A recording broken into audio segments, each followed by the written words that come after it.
बिंदु 2, 3 एवं -2, 3 के बीच की दूरी बताना है। देखिए बीच की दूरी का फॉर्मूला क्या होता है, x1 माइनस x2 का whole square plus y1 minus y2 का होल स्क्वायर, और इस पर रूट रहता है, बस इसी पर बना लेना है। x1 आपको 2 हो गया है, माइनस x2, तो x2 यहाँ देखिए माइनस में है तो माइनस माइनस हो गया प्लस हो गया, इतना का स्क्वायर हो गया, प्लस y1 आपको 3 है, माइनस y2 3 है, इसका स्क्वायर, इस पर रूट रहेगा, बराबर यहाँ 4 का स्क्वायर हो गया, और प्लस में यहाँ घट गया तो 0 होगा, उसको छोड़ दीजिए, खत्म कीजिए, इस पर रूट हो गया तो रूट वर्ग एक साथ हट जाएगा, केवल 4 आंसर हो जाएगा। देखिए सही विकल्प बी में है आपका, ये सही उत्तर हो गया। यदि द्विघात बहुपद ax बराबर x square minus x plus 4 के शून्यक अल्फा और बीटा हों, तब अल्फा प्लस बीटा का मान क्या होगा। अल्फा प्लस बीटा का मान, इसका मतलब ये फॉर्मूला आपको याद रखना है कि मूलों का योग बराबर, मूलों का योग बराबर होता है माइनस बी बाई ए, तो माइनस बी कितना है, -1 हो जाएगा यहाँ पर, और ए कितना है, 1 है, तो कैंसिल होकर के आपको -1 हो जाएगा। ये देखिए विकल्प ए में सही जवाब है, -1 हो गया। दो वृत्तों का क्षेत्रफल इतना के अनुपात में है, इनकी त्रिज्याओं का अनुपात क्या होगा। देखिए वृत्त के क्षेत्रफल है तो पाई आर स्क्वायर बटे पाई आर स्क्वायर, मतलब क्षेत्रफल का अनुपात कितना है, तो 4/9 है, बराबर में 4/9। यहाँ पाई से पाई कैंसिल हो गया है, यहाँ r/r का हम एक ही बार में होल स्क्वायर कर देंगे, तो यहाँ 4/9 हो गया। अब इधर से वर्ग हटेगा तो इधर रूट चढ़ जाएगा, मतलब r/r तो हो गया 4/9, इस पर हो गया रूट हो गया, मतलब 2/9। तो आपको त्रिज्याओं का अनुपात कितना हो गया, 2 और 3, 2 और 3 हो गया। ये देखिए बी वाला में सही आंसर है आपका। यहाँ पर है सेक स्क्वायर थीटा माइनस 1 का मान क्या होता है। सेक स्क्वायर थीटा माइनस 1 का मान क्या होता है, इसको हम बना लेंगे कैसे, देख लीजिए।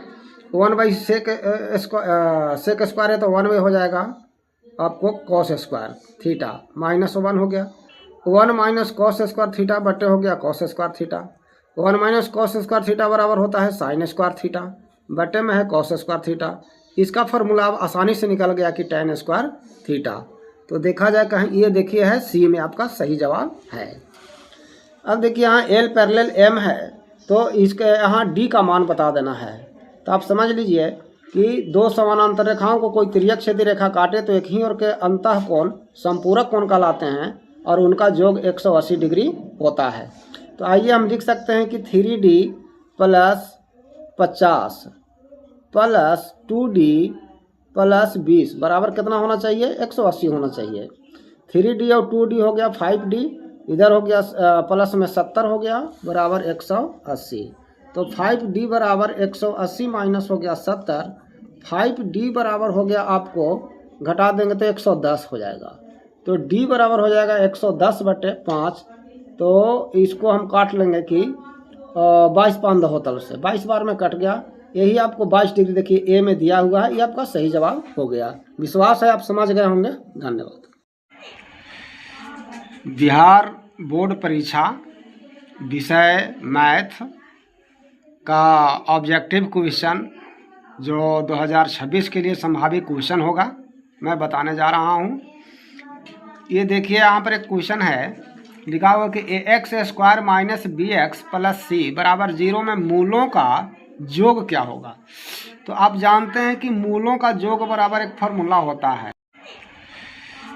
बिहार बोर्ड परीक्षा विषय मैथ का ऑब्जेक्टिव क्वेश्चन जो 2026 के लिए संभावित क्वेश्चन होगा, मैं बताने जा रहा हूँ।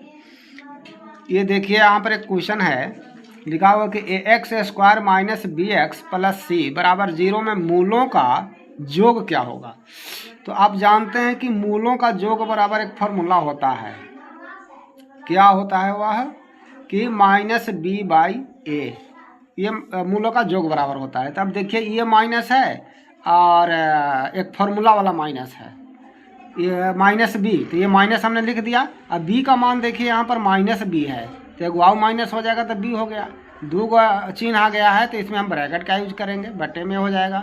तो माइनस गुने माइनस बराबर प्लस हो गया, अर्थात बी बटे ए आपका सही उत्तर हो जाएगा। यहाँ पर देखिए sec square theta minus ten square theta का मान क्या होता है, तो ये आपको ये फॉर्मूला याद करवा दिया गया है, वो 1 होता है। क्लियर हो गए? किसी धातु के वलय का क्षेत्रफल, किसी धातु के वलय का क्षेत्रफल आपको भी याद करवाया गया है कि पाई इंटू बड़ा आर प्लस छोटा आर इंटू बड़ा आर माइनस छोटा आर, ये आपका सही उत्तर हो जाएगा। मूल बिंदु का निर्देशांक क्या होता है, तो मूल बिंदु का निर्देशांक 0 0 होता है। समझ गए होंगे? तो फिर यहाँ देखिए 1 4 x 5 12 का माध्य दिया हुआ है 7, तो x का मान पूछ रहा है। तो माध्य बराबर क्या होता है, प्रेक्षणों का योग बटे उनकी संख्या। तो माने 7 बराबर 1 plus 4 plus x plus 5 plus 12, इस संख्या कितना है जी, 2 3 4 5 है, तो 5 लिख दिया। यहाँ देखिए क्रॉस मल्टीप्लिकेशन करेंगे तो 7 5 35 हो गया। अब बराबर इसको जोड़ेंगे तो 22 प्लस x हो जाएगा। तो आप आ जाइए यहाँ पर x बराबर निकाल लीजिए कि 35 माइनस 22, तो 13 आपका आंसर हो गया। किसी असंभव घटना की प्रायिकता क्या होती है, असंभव घटना की प्रायिकता 0 होती है। याद रखिए कि जो असंभव घटना है उसकी प्रायिकता 0 होती है, और जो संभव घटना है उसकी प्रायिकता 1 होती है। याद रखने योग्य बातें हैं। इसके बाद किसी बाह्य बिंदु से वृत्त पर खींची गई स्पर्श रेखाओं की लंबाइयाँ आपस में बराबर होती है। ये थ्योरम ज्यों का त्यों दे दिया है, और थ्योरम आपको अगर याद है तो यह बन जाएगा। ये बराबर होती है लंबाइयाँ। जैसे देख लीजिए ना, मान लीजिए कि ये वृत्त है, वृत्त के बाहरी बिंदु से इस पर स्पर्श रेखा खींचा गया है। यही पूछ रहा है कि एकरा में क्या संबंध होता है दोनों लाइन में, तो दोनों आपस में बराबर होता है जी।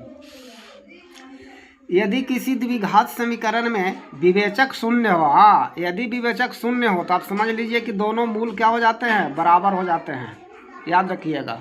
बिंदु 2 4 एवं 0 0 को जोड़ने वाली रेखाओं के मध्य बिंदु का निर्देशांक क्या होगा, तो मध्य बिंदु का निर्देशांक के लिए क्या होता है, x1 प्लस y1/2 और x2 प्लस y2/2, ये मध्य बिंदु का निर्देशांक का फॉर्मूला है।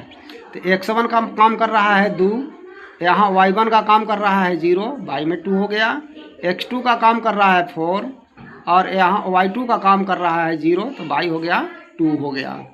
अब देखिए यहाँ पर 2 हो गया 2 बटे 2, और ये हो जाएगा 4 बटे 2, 2 से 2 कैंसिल है, 2 दूना ये कैंसिल है, मतलब 1 2 हो जाएगा मध्य बिंदु का। यहाँ समझ लीजिए कि 3 प्लस 2√5 एक कैसी संख्या है, आप इसको बढ़िया समझ लीजिए। 2√5 कैसी संख्या है जी, अपरिमेय है, और 3 कैसी संख्या है, परिमेय संख्या है। तो एक फॉर्मूला बता देना चाहेंगे, परिमेय प्लस माइनस गुना भागा अपरिमेय, तो रिजल्ट निकल के आता है अपरिमेय। तो यहाँ भी तो देख लीजिए यही बात है, परिमेय प्लस अपरिमेय बराबर क्या हो जाएगा जी, अपरिमेय। विश्वास है आप समझ गए होंगे। धन्यवाद।